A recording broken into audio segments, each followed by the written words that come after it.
Goeiedag en welkom by Mama Box. Vandag maak ons geurende pompoenmuffins. Hierdie resep is perfek vir die mense wat nie van 'n te soet dingetjie hou nie. Ons begin met 1,5 koppies meel. Dan voeg jy by 'n halwe koppie semels. Dan ook 2,5 teelepels bakpoeier.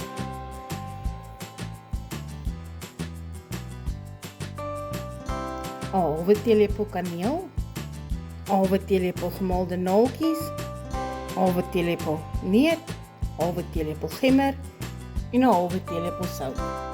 Meng dan alles goed saam.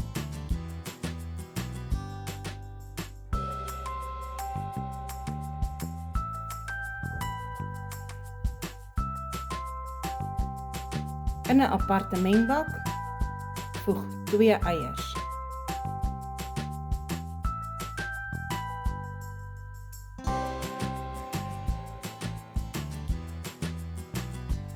'n kwart koppie suiker, 'n kwart koppie olie, asook 'n 3/4 koppie melk. Klits nou alles goed saam. Voeg dan 'n koppie fyn gaar gemaakte pompoen by jou mengsel. As jy nou alles mooi goed gekombineer het, vat dan jou pompoenmengsel en gooi dit by jou droë bestanddele. Meng nou jou beslag alles saam. Besorg net vir oormeng van jou beslag. Neem dan jou muffinpannetjie en spuit dit goed met 'n spruitkoek.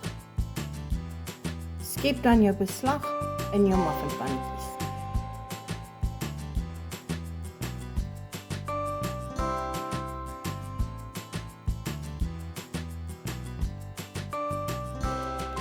Bak dan jou muffins vir 20 tot 30 minute by 180 grade. Hierdie resep lewer so 24 medium muffins. Hierdie pompoenmuffins smaak natuurlik vorentoe saam met 'n lekker konfyt en 'n kasie. Ek hoop julle het hierdie video geniet. Lekker dag verder. Die hele resep sal in die caption wees.